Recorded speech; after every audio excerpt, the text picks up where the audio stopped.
E a internet, aqui é a Meg, sejam todos muito bem-vindos à Torre do Gato Arcano. E hoje nós estamos começando o primeiro episódio do nosso Sábado da Construção de Mundo. Então, vamos lá.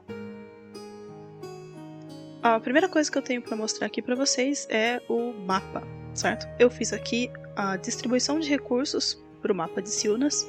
E por enquanto eu fiz só para a área onde nós vamos jogar, certo? Que já é uma área muito grande. Então eu não acho que eu vou precisar expandir para os outros continentes ou para o resto do continente aqui embaixo, pelo menos por enquanto, tá? Eu vou deixar aqui linkado a playlist de como fazer mapas de fantasia, caso você não tenha visto ainda. Então, enquanto eu vou dando uma olhada no mapa para mim escolher a área onde eu quero começar a desenvolver, eu vou explicar algumas coisas sobre a minha visão para Silnas. Basicamente, o mundo ele é muito grande, certo? Vocês estão vendo aí, é enorme. E a questão principal é que Silnas vai ser uma terra marcada por uma guerra entre deuses. Então, uma guerra de proporções quase apocalípticas. Esses deuses eles estavam buscando basicamente influência e poder, obviamente mais seguidores, e eles acabaram se destruindo mutuamente. No momento em que o jogo vai se passar, as pessoas, então os jogadores, os NPCs, os personagens dos jogadores, e no caso os NPCs, todos eles vão estar com essa dúvida de se realmente os deuses morreram, certo? Então estudiosos, religiosos e enfim, afins, todo mundo quer confirmar que isso realmente aconteceu. Com relação a elementos chaves que vão envolver o mundo, isso eu estou falando de, por exemplo, magia, tecnologia, governos, monstros, perigos e qualquer regra específica do mundo, eu decidi que nós vamos usar o sistema de D&D quinta edição mesmo. Principalmente porque na votação do vídeo anterior, vocês preferiram D&D e também porque ele já está em Creative Commons, certo? E eu posso ir lá e fazer o que eu quiser. É importante para mim que eu possa usar as regras e mudar, sim, sem ter problema com relação a... Enfim, não quero ter problema com ninguém, certo? Principalmente com a Wizards e coisas do gênero. E daí no momento em que a Paizo lançar a Orc, caso eles coloquem Pathfinder segunda edição na Orc, daí eu vou lá e crio um outro mundo. Caso você não saiba o que é a Orc, eu vou deixar um link na descrição explicando sobre isso daí. Então, essas decisões dos elementos chaves já vão estar tomadas por nós, certo? O sistema já vai resolver isso daí, lidar com a maioria pelo menos. E caso você esteja querendo criar o seu mundo para escrever um livro ou para qualquer outra coisa que você não vai usar um sistema, então você vai ter que ir lá e criar essas coisas que eu falei agora, tecnologia, governo, monstro e afins. E é claro, caso você esteja querendo desenvolver o seu próprio sistema, você também vai ter que definir essas coisas aí. Com relação a como os jogadores se inserem no mundo, a minha ideia é que eles sejam exploradores. Porque a questão aqui é que muita coisa, por exemplo, o mapa aqui como ele está agora para vocês, ele é o mapa de depois da guerra. Então, depois que teve o conflito lá, o mapa está dessa forma, só que isso não significa que os personagens dos jogadores vão ter acesso a esse mapa. Esse mapa é meu, tá? Do mestre. O que eu estou querendo é que eles tenham acesso a uma parte do mapa, a área onde eles vão começar. Então, por exemplo, nessa região aqui, por exemplo. Então, vou circular aqui para vocês verem. Eu quero que eles tenham acesso a essa região e a partir daqui eles vão sair explorando, certo? Tem que ter uma cidade aqui, obviamente, certo? Tipo uma base de operações e eles vão poder explorar a área, conhecer o mapa. Então, tipo, tudo estaria coberto por essa névoa aí e o objetivo deles é cobrir essa área. Conforme eles forem andando pelo mapa, descobrindo o que tem nessas regiões, eles mesmos vão, entre aspas, né, mapear o lugar. E a partir do que eles descobrirem, eles vão, enfim, reportar para o mundo. E o mundo vai descobrindo, não, o mundo, eu digo as pessoas dessa cidade, enfim, o governo, para quem quer que seja que eles entreguem as informações que eles coletaram, vão descobrindo todas as coisas. Com relação agora ao escopo do jogo, eu pretendo que, pelo menos nesse momento inicial, seja tipo um sandbox. Então a ideia é ter essa área e eles vão poder escolher aonde eles querem ir e onde eles querem explorar. Eu vou colocar vários pontos de exploração disponíveis e aquele esquema, se você não viu o vídeo o terceiro vídeo da minha série de como fazer mapas. Eu vou colocar ele aqui na tela, em algum lugar. E daí você vai lá e dá uma olhada para ver como que eu escolho aonde colocar pontos de exploração no mapa. E a questão é, eles não são obrigados a explorar todos esses pontos, claro. No momento em que eles quiserem focar em uma missão específica ou em uma quest específica, eles vão poder. Então agora, voltando aqui, só para me explicar o que é que eu estou procurando no meu mapa. Eu estou procurando por uma área onde faça sentido uma cidade relativamente grande existir. Eu quero que ela seja tipo um centro comercial e uma cidade em que faça sentido ter várias raças distintas, porque eu ainda não sei quais são as raças que meus jogadores querem jogar, né, querem usar. Eu quero uma área em que faça sentido ter um comércio relativamente bem desenvolvido, em que possa ter, por exemplo, escolas, guildas e afins. Então, por exemplo, em locais muito afastados, tipo essa área aqui, não faz tanto sentido assim, eu imagino, porque né, ela está distante de todo o resto do mapa. E quase não tem recursos aqui. Eu poderia ir lá e mudar o mapa, enfim, meu negócio, mas eu não faço questão. Se você tiver o seu mapa e você quiser que seja naquela região por algum motivo, você pode ir lá e mudar, se você achar que é necessário. Então, eu acho que eu vou pegar essa área aqui, porque ela está relativamente perto do mar. Tem essas montanhas, os riozinhos aqui, esse lago, e ela está relativamente perto dos outros territórios. Então eu acho que vai ser esse lugar aqui. Caso vocês não estejam conseguindo ler o que está escrito aqui no canto inferior direito, isso aqui são basicamente os recursos duros. Isso é basicamente aquelas coisas que você não consegue trocar de lugar. Então ferro, por exemplo, você não consegue ir lá e fazer o ferro surgir em outro lugar. Tá? Ele nasce ali, ou no caso ele tá ali, naquela fonte de ferro tá lá, e é lá que ela vai ficar e não tem o que fazer.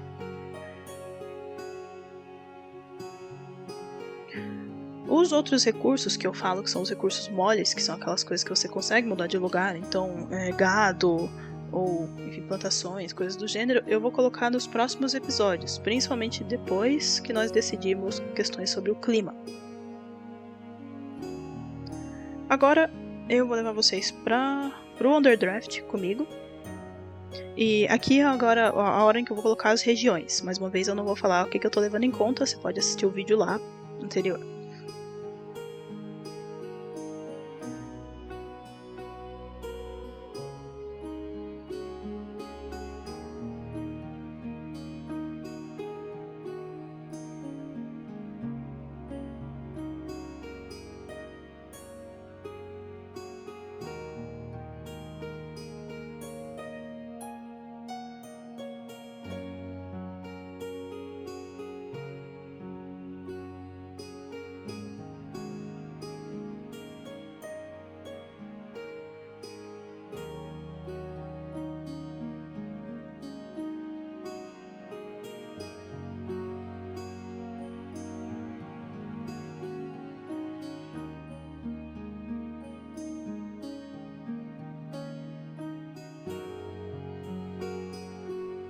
Então aqui, essas áreas que estão sem pinturas no mapa, essa parte aqui, elas são basicamente a área em que eu vou deixar como aspas aqui um terreno de ninguém, ou um terreno de tribos selvagens.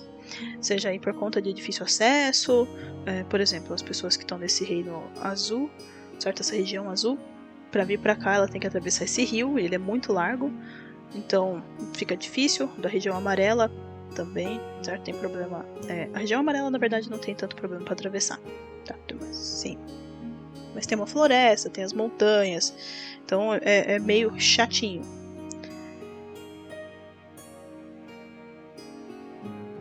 Claro que isso daí isso pode mudar e provavelmente vai mudar durante as sessões, mas por enquanto essa é a minha visão inicial. Tendo os mapas das regiões, eu tô deixando ele pronto para os próximos episódios, tá, dessa série, mas por enquanto a gente vai voltar no outro mapa, certo? Só pra gente conversar algumas coisas. Eu vou colocar os pontos de interesse, tipo, fora do vídeo, porque eu acho que o vídeo vai ficar muito longo, então os pontos de interesse eu vou fazer fora, né, não vou gravar no caso, e vou colocar só a imagem deles no final, pra vocês verem como ficou. Mas agora a gente vai para a parte da escrita. como eu falei no vídeo anterior, eu vou tomar uma abordagem para a construção de mundo que ela vai do micro para o macro. Então, aqui a gente começa a entrar na segunda parte do meu método de construir mundo, que é decidir a nossa área de foco. Se você prefere partir do macro para o micro, como que você vai saber qual que é a diferença? Você vai começar a construir o seu mundo tendo uma visão geral de todo o seu mapa. Então você vai saber pelo menos um pouquinho a respeito de todos os continentes e talvez, dependendo de há quanto tempo você estiver criando o seu mundo, você já saiba até um pouco sobre as culturas que estão envolvidas aí, tá? E você vai saber, né, a história do lugar inteiro, tipo, linha do tempo, essas coisas. Eu não faço dessa forma. Eu vou focar em uma área do mapa e a partir dela, tá? Imagina que você tem uma câmera aí e eu vou dar tipo um zoom nessa área. E a partir daqui que eu vou começar a criar. Porque para mim faz mais sentido dessa forma. Então, antes de eu começar, eu preciso saber um pouquinho da história do mundo. Que é o suficiente, assim, eu preciso saber o suficiente para mim começar a trabalhar no contexto desse lugar onde eu estou focando. Então, por exemplo, nós vamos começar na cidade de Verossa, e o reino de Verossa, certo? Nós ainda não temos ele no mapa, mas a gente sabe a região que vai ser, a gente já escolheu. Então agora eu vou fazer o contexto do mundo, certo? Onde Verossa está. E para isso a gente vai para o Word Anvil, tá? Onde ele coloca todas essas coisas aqui, que o termo em inglês é prompt, que são basicamente palavras ou conceitos para você começar a desenvolver o seu mundo. Então tem profissão, trama, linguagem, por aí vai. Ele te dá essa ajuda, tá? Você não precisa ir lá e fazer uma lista de todas as coisas que você precisa criar. Então aqui no guia do jogador eu tenho alguns detalhes sobre Silnas, certo? O mundo e tudo que existe nele. E isso aqui ainda está em construção, a gente vai fazer devagarzinho. Mas a parte que a gente vai mexer hoje vai ser aqui.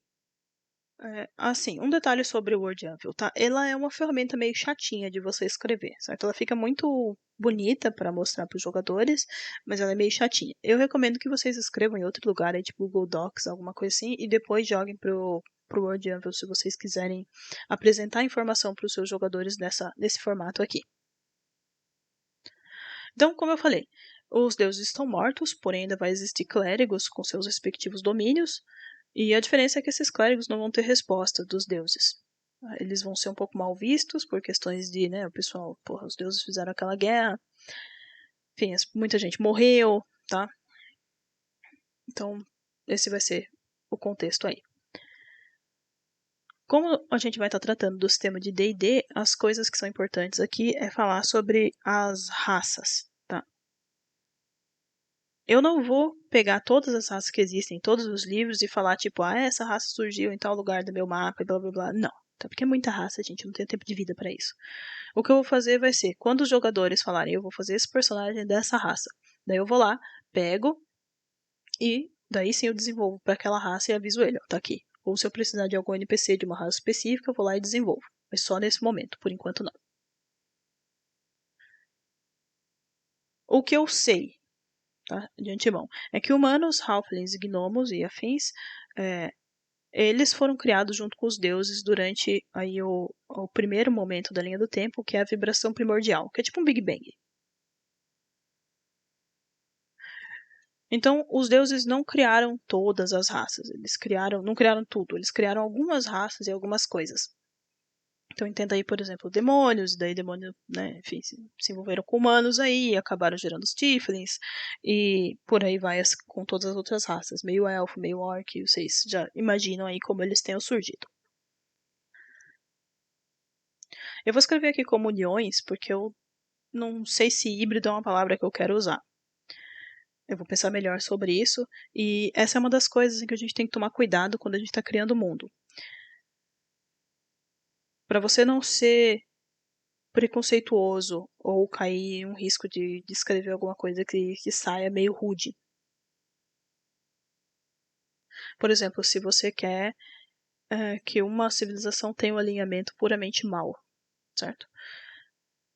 Tome um cuidado de você não pegar características de culturas do nosso mundo, certo? De uma cultura específica que exista no nosso mundo e aplicar nessa sociedade enfim, puramente má aí, e acabar causando um certo desconforto para quem for dessa cultura, certo? Ou, enfim, para quem for mais sensível com relação a esse tipo de coisa. Mas então uma das coisas que eu vou informar aqui é que os jogadores, né, os personagens dos jogadores vão ser muito bem pagos, então, por explorarem e descobrirem o mapa. E em afiliações e raízes, basicamente o que eu quero dizer com isso é que o jogador vai falar para mim quais são as ligações dele com o mundo. Então ele vai falar, por exemplo, se ele tem família, quem é a família dele, onde eles vivem e afins.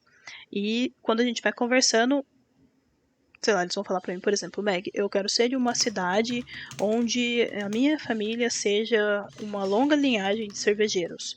Ou, não, melhor que isso, de pessoas que fazem hidromel. Daí, beleza, eu vou lá e vou falar pra ele, tá, tudo bem. Então, vamos criar essa sua linhagem aí de artesãos. Enfim, da galera que faz hidromel. E ver aonde eles se localizam no mapa. Tem que ser um lugar onde dê pra ter flores, certo? O clima não seja ruim demais, certo? No sentido de que impossibilite ter abelhas e coisas do gênero. E quando eu digo aqui que o background do jogador pode mudar a campanha, o que eu quero dizer é que, como mestre, se você está escrevendo uma campanha, seja para o seu grupo ou seja para a publicação, o que você precisa escrever não é aquilo que você quer que aconteça ou aquilo que você acha que vai acontecer. Não, tá? E esse é um grande problema dos mestres, de querer ir lá e fazer o railroading, certo? Quer falar, isso aqui vai acontecer em tal lugar, ou é isso que está acontecendo ali, e os jogadores não têm liberdade nenhuma para mudar isso. A sua obrigação, como mestre, quando está escrevendo a campanha, é escrever o que vai acontecer caso os jogadores não façam nada. Se eles decidirem que eles vão dormir a campanha inteira, por exemplo, ou se eles decidirem que eles vão fazer qualquer coisa que não seja aquilo da aventura, certo? O que eles acordaram. E assim, se você é um jogador e está escutando isso, eu só faço uma pergunta para você. Por quê? Porque você concordou em jogar a aventura. Então, não entendo.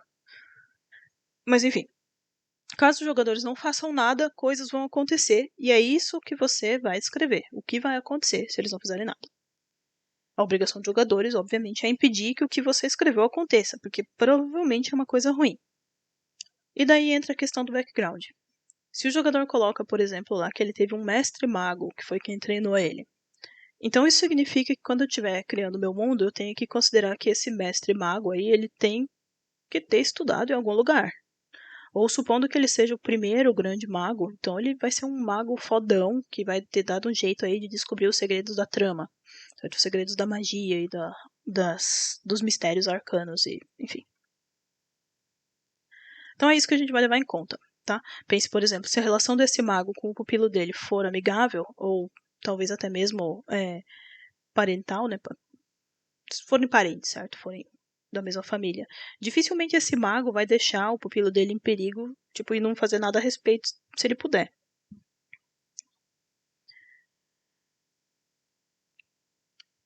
Então, dessa parte inicial é o suficiente.